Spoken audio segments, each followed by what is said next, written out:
Mutfağa dair kanalın bugünkü tarifi tam kıvamında limonlu lokum. Çayın kahvenin yanına çok yakışıyor. Mutlaka denemelisiniz. Ben bu tarifimde 4 adet limon kullanıyorum. Mutlaka lokumu limonla hazırlayın. Limon sosu kullanmayın.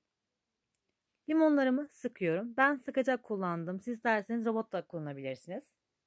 Tamamen sularına sıkalım. Sıkmış olduğumuz limon suyunu bir süzgeç yardımıyla süzelim. Tortuz kalmasın.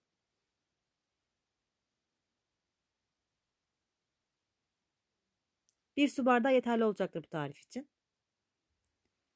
Hala kanalıma abone değilseniz de abone olursanız çok mutlu olurum. Küçük bir kabın içerisine bir su bardağı mısır nişastası ilave ediyorum ve bir su bardağı limon suyu. Çay kaşığının ucuyla da zerdeçal. Ben renk vermesi için zerdeçal kullanıyorum. Zerdeçal tadında bir etki etmiyor. Sadece rengini güzelleştiriyor. İsterseniz gıda boyası kullanabilirsiniz veya hiç de kullanmayabilirsiniz de. Güzelce karıştıralım. Tencerem içerisine 2 su bardağı toz şekerimi alıyorum.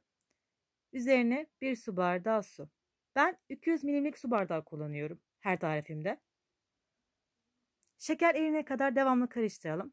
Ocağım orta ateşte. Kaynamaya başlayınca da 2 parça limon tuzu ilave ediyorum. Daha sonra hazırlamış olduğum nişastalı limon suyu harcı devamlı karıştırarak ilave ediyorum.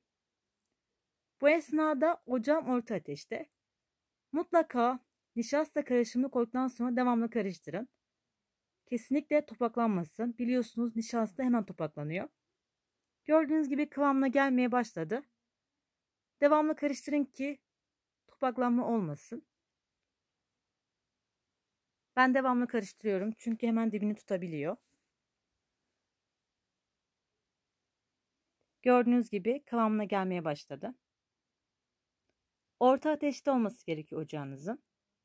Orta ateşte devamlı karıştırarak ortalama 25 dakika pişiriyoruz. Kıvamı bu şekilde olduğuna aldanmayın. Hala içerisinde su var. Bu şekilde karıştırarak suyu buhar yardımıyla atıyoruz. Harika bir kıvam oldu. Rengi şeffaflaşmaya başladı. Hala pişirmeye devam ediyorum. Mutlaka 25 dakika kesin pişmesi gerekiyor. Karıştırmanız da gerekiyor. Kıvamını görüyorsunuz. Rengi de şeffaflaşmaya yakın. Kıvam bu şekilde olması gerekiyor. Lokumum tamam. Küçük kare borcamı çok az bir çay kaşığı kadar sıvı yağ koyarak yağladım. Ve hazırlamış olduğum lokumu üzerine döküyorum. Küçük kare borcam yeterli olacaktır. İsterseniz daha küçük kabınız varsa ona boşaltabilirsiniz. Çok kalın olmuyor ama ideal bir ölçü oluyor. Bir kaşık yardımıyla düzeltelim. Eğer kaşınız yapışırsa çok az suya batırın. Ama fazla olmasın su. Düzeltelim borcamımızda. Şu an donmaya başladı. Çünkü çok güzel bir şekilde suyu gittiği için hemen kıvam almaya başladı. Buzdolabında 1-2 saat dinlendiriyorum. Daha kıvamlı olması için.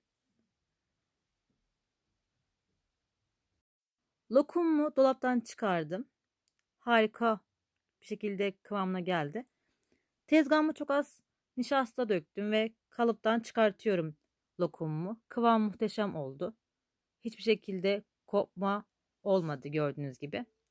Dikkatli bir şekilde çıkartalım ve nişasta sermiş olduğumuz tahtaya koyalım. Tekrar üzerine nişasta döküyorum. İsterseniz bu tarifte Hindistan cevizi de kullanabilirsiniz. Ben bugün nişasta tercih ettim. Her tarafına gelsin nişasta. Nişasta sayesinde yapışma olmuyor. Harika bir kıvam. Bıçak yardımıyla istediğiniz kalınlıkta lokumunuzu dilimleyebilirsiniz. Ben kare kare dilimliyorum. Bıçağa yapışabilir. Bu kıvamının harika olduğunun göstergesidir. Beni buraya kadar izlediyseniz yorumlarda emoji koymayı unutmayın. Şimdiden çok teşekkür ederim. Rengi de muhteşem oldu lokumun. Tam istediğim bir renkte.